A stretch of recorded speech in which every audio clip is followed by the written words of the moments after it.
फेरी में आचार्य संग सहित प्रभावना जुलूस में रहे। अभी कुंडलपुर में आचार्य फेरी में आए थे। हम लोगों ने कहा आचार्य आप रहने दो, मुनिश्री पूज्य मुनिश्री प्रसाद सागर जी भी गए और हम भी साथ में थे। ऐसे तो बोला नहीं, बोले श्री जी के दर्शन करने जाएंगे फिर वापस आ जाएंगे। तो आचार्य गए, लगभग एक आध परिक्रमा जैसी हो गई थी और फिर आचार्य बैठ गए, क्योंकि अब उनकी उतनी अनुकूलता नहीं थी। लेकिन पहले तो आचार्य चलते थे।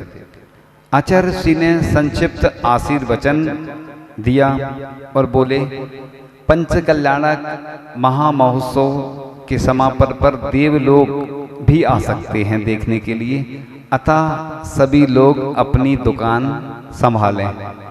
संकेत रहते उनके, आचार्य संकेत दे देते बस। अब उन्होंने आवाज कराया कि शीघ्र आंधी तूफान या पानी आ सकता है।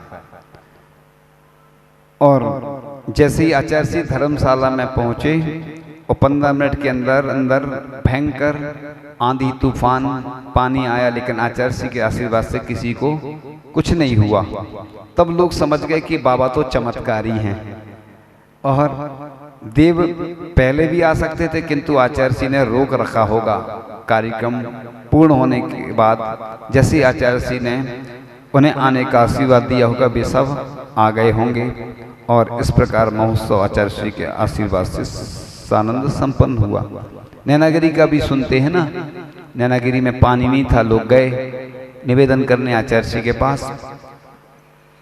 तो आचार्य ने कहा जाओ। और जितने दिन पंचकल्याणक चला, एक जल का स्रोत मिल गया, उससे पानी आता रहा। और जैसे ही पंचकल्याणक समाप्त हुए बंद हो गया पानी। पूज्य ज्ञान सागर जी महाराज का भी एक संस्मरण मुझे याद आ रहा है कि पूज्य ज्ञान सागर जी महाराज जी, एक कोई विधान आदि हो रहा था कार्यक्रम, तो लोग कमेटी वाले जल्दी घबरा जाते ना, तो कमेटी वालों ने कहा पूज्य ज्ञान सागर जी महाराज से कि महाराज 3000 लोगों की भोजन की व्यवस्था है और आ तो ज्यादा गए हैं, लगभग 6-7 हजार या जितने भी लोग, बहुत सारे दुगने से ज्यादा लोग आ गए, क्या करें।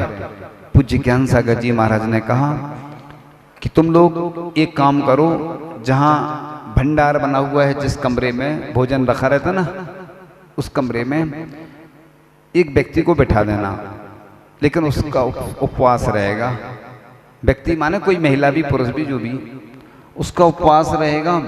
और एक कपड़ा लगा देना बस दरवाजे पे। लोगों ने वैसे ही किया और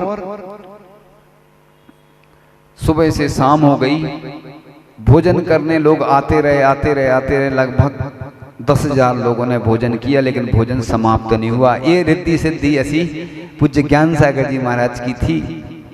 तो लोग कहते ना कि अच्छे चमत्कार नहीं होते हैं, तो जब जिसके गुरु महाराज इतने चमत्कारी हों तो उनके शिष्य तो चमत्कारी होंगे।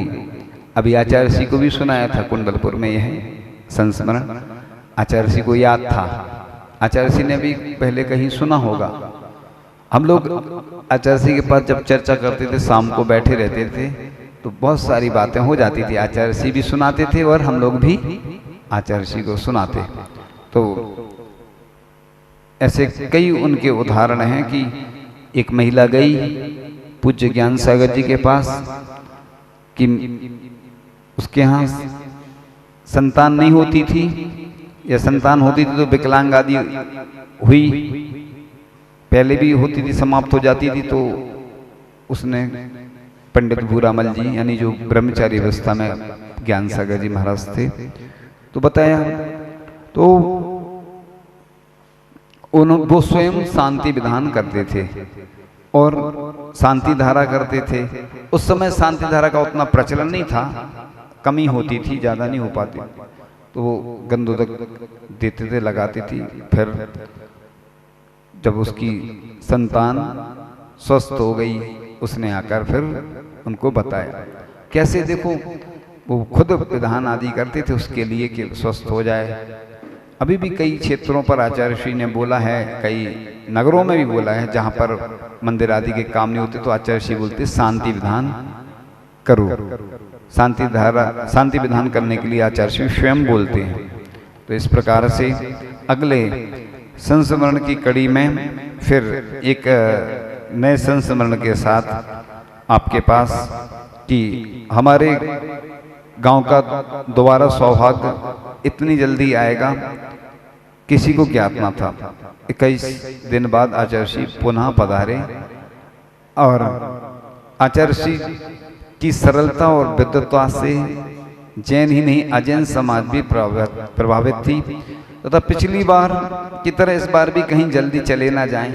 2 दिन प्रवचन भय बड़ो आनंद आओ, सभी की भावना भई कि और अधिक लाभ मिले। घर बैठे गंगा मिल गई, कौन छोड़ना चाहे।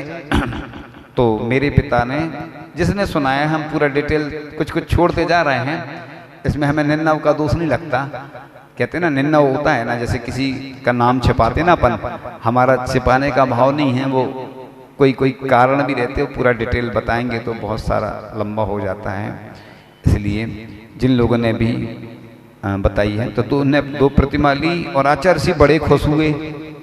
पहले कम ग्राहक आते थे ना आचार्य श्री के पास, अब तो आचार्य श्री की दुकान बहुत ज़्यादा चलने लगी।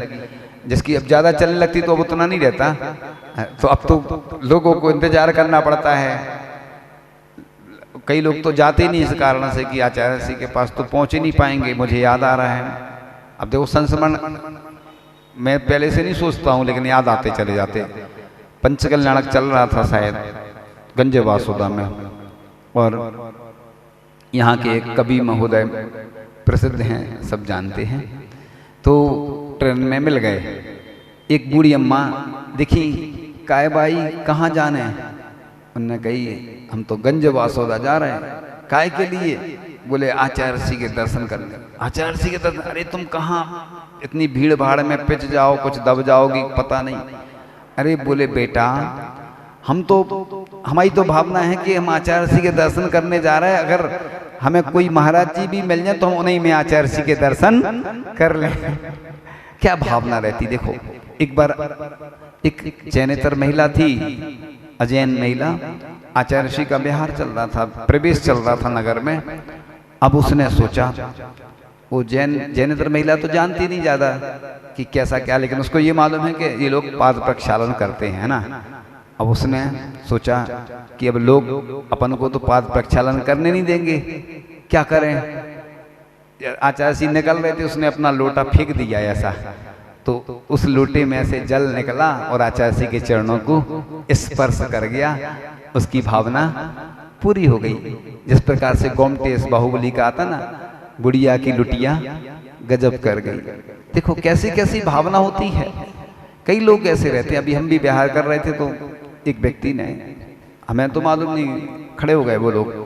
हमने लोगों से बोला अपन देखो वो लोग जल लिए हैं, प्रासुक है नहीं है अपन को नहीं मालूम, सो अपन ऐसा करना कि तुम लोग हमारा कमंडल दे देना उनको, उनकी थाली रख लेना और अपन पाद प्रक्षालन करवा लेंगे वो लोग। क्योंकि देखो अपन ना वो उनको जानते, लेकिन उनकी श्रद्धा आस्था है। और कई बार क्या होता है ना, किसी व्यक्ति को अपन ने मना किया और क्रोधित हो गया, कुछ विवाद हो गया, समस्या रहती ना, ये बहुत जल्दी विवाद होते इन चीज़ों को लेके। तो ऐसी उनकी आस्था रहती, तो हमने अच्छे से उनने बढ़िया पाद प्रक्षालन किए, गंदू तक लिया, अच्छे से आरती उतारी और अपन आगे बढ़ गए। देखो उनकी श्रद्धा आस्था कितनी अच्छी रहती है। तो अपन वो विवेक से करना चाहिए कोई भी काम, तो उनका भी काम हो जाता और अपना भी। कई लोग ऐसे रुपए देते ना, रुपए ले लो महाराज जी टीका लगाना है, तो हम लोग नहीं लगावाते, नीचे लगा दो तुम इधर जमीन में। तो लोगों की आस्था श्रद्धा बलवती रहती है, तो लोगों को पुण्य का बंध भी वैसा ही होता है जैसी आस्था रहती। तो बस हम लोगों ने योजना बना ली कि अखंड भक्तांबर का पाठ करते। आप ये संस्मरण सुन के बहुत हंसोगे, क्योंकि देखो आचार्य जी पहले कितने सरल थे और अब तो बड़े बड़े विधानों पंचकल्याणक में नहीं जाते। और अब पहले देखो छोटे से भी कोई ने भक्तांबर का पाठ रख लिया तो रुक जाते थे आचार्य जी। वही तो देखो, पुराने आचार्य सी और वर्तमान के आचार्य सी में कितना अंतर आ गया। स्थिति परिस्थिति बदलती रहती। तो पहले अब उन्होंने मांडना बना लिया, पूजन की द्रव्य लगाकर तैयारी कर ली। तो दूसरी टोली धोती दुपट्टा पहनकर श्रीफल लेकर आचार्य श्री के लिए आ गई आशीर्वाद लेने के लिए, और आचार्य श्री ने आशीर्वाद दिया। यह सुनकर आचार्य श्री मुस्कुराए, सोचने लगे और पिछे उठाकर मंदिर जी आए। मंदिर में सारी तैयारी देखी आचार्य श्री ने कि इन लोगों ने मांडना बना लिया। ऐसा आचार्य श्री ने देखा, मंद मंद मुस्कुराए, बोले जब लड़कों ने तैयारी कर ही ली है तो रुकना ही पड़ेगा। और आचार्य श्री रुक गए। भक्तांबर का पाठ था 2-3 दिन का, ज़्यादा कुछ बड़ा नहीं था विधान आदि। ये बहुत शुरू प्रारंभ की बात थी, तब इतने ना विधान होते थे। अब तो इतने सारे, अब तो पंचकलनक भी विधान जैसे होने लगे, है ना। पंचकलनक भी कैसे होने लगे अब तो, क्योंकि हम लोगों ने पंचकलनक कराए 15 दिन में, मतलब 15 दिन का समय मिला और पंचकलनक करना है। सोचो, अभी कुंडलपुर में भी ऐसे हुआ था ना कि ज़्यादा समय नहीं मिला और तुरंत, क्योंकि पहले अप्रैल का चल रहा था, फिर अचानक आचार्य श्री ने बोला नहीं फरवरी में करना है, तो बस तो ऐसा ही हुआ। तो आचार्य श्री ने बोला देखो, संस्कृत का जो मूल पाठ है वह करना, भक्तांबर जो है ना मूल, क्योंकि पद्यानुवाद जो है वो लोग पढ़ते हैं। अभी जैसे अभिषेक पाठ पढ़ते हैं ना कई लोग, तो जो माघनंदी वाला वो सही है। अब लेकिन क्या होता ना, लोगों को संस्कृत पढ़ना नहीं आती, तो पद्यानुवाद भी है। उन्हीं श्री प्रणम सागर जी ने उसको पद्यानुवाद किया उसका हिंदी में। जैसे जिसको तकलीफ है पढ़ने में, दिक्कत है, तो फिर पद्यानुवाद भी पढ़ सकते, ऐसा नहीं है कि निषेध है। लेकिन आचार्य श्री तो आचार्य श्री हैं, वो हर चीज़ सिखाने का प्रयास करते हैं। तो इस प्रकार से वह सानंद संपन्न हुआ। तो हटार में महावीर जयंती का कार्यक्रम देने एक व्यक्ति गया था, कोई भी।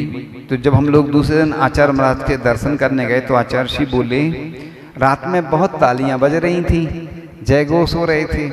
तो बताया कि आचार्य श्री ये मुस्लिम समाज से हैं एक व्यक्ति, और ये भजन गा रहे थे। पढ़े लिखे बिल्कुल नहीं हैं, किंतु भजन बहुत अच्छे बनाते हैं, बहुत अच्छे गाते हैं। तब अब्बास भाई ने आचार्य श्री को नमस्कार किया। तो आचार्य श्री ने आशीर्वाद देते हुए कहा, भजन गा रहे हैं तो मुख पवित्र होना चाहिए।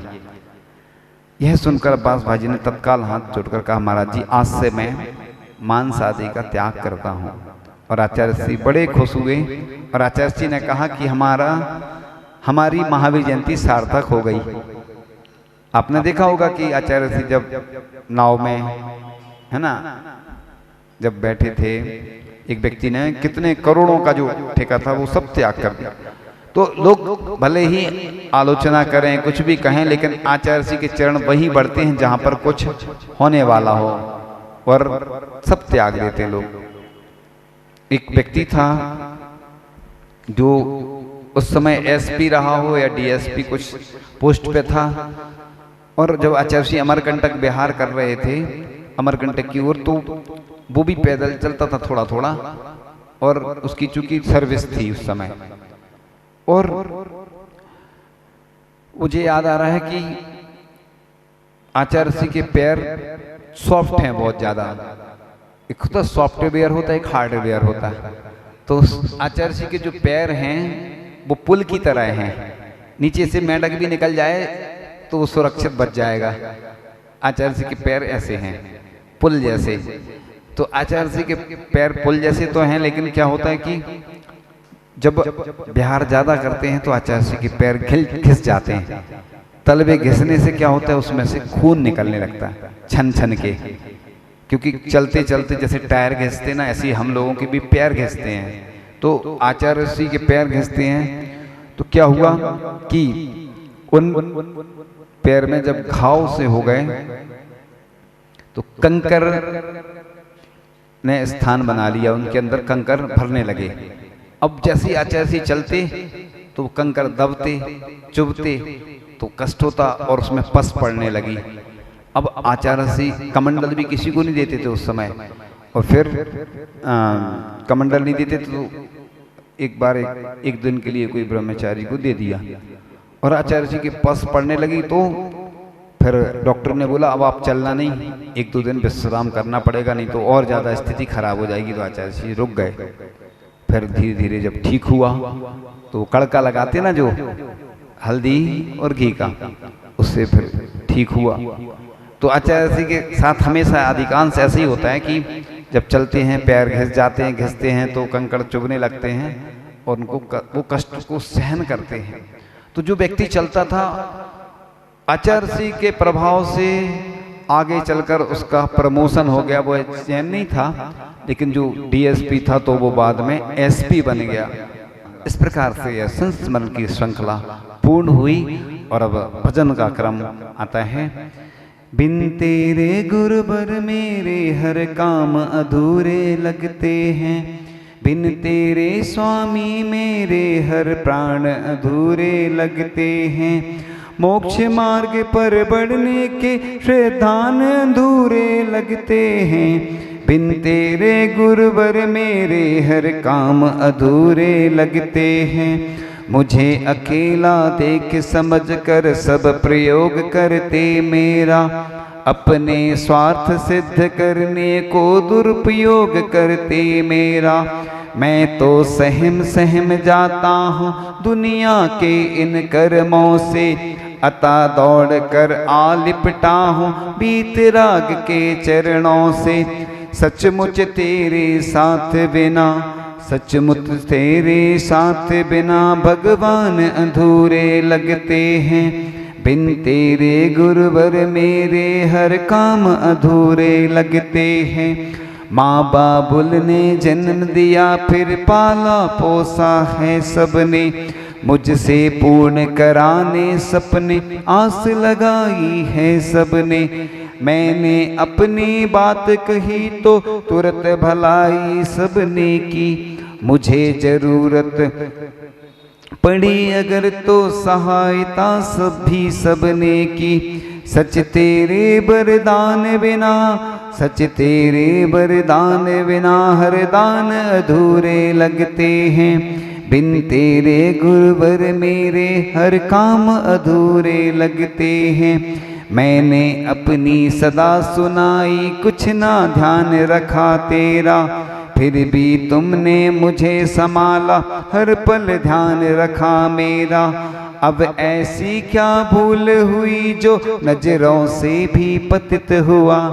जो कुछ भी क्षमा करो गुरु वरना मैं तो दुखित हुआ, सच तेरे उपकार बिना, सच तेरे उपकार बिना हर ज्ञान अधूरे लगते हैं, बिन तेरे गुरुवर मेरे हर काम अधूरे लगते हैं, जिन वाणी के ज्ञान ते सूझे लोकालो, सो वाणी मस्तक नमो सदा देत हूँ दो, हे जिन वाणी भारती माँ तो हे जपो दिन रैन, जो तेरी शरणांग है सो पावे सुख चैन, देव बजो अरिहंत को गुरु सेवा निर्गन, दया धर्म पालो सदा यही मोक्ष का पंथ। आचार्य गुरु शिक्षण विद्यासागर जी महामुनि राज।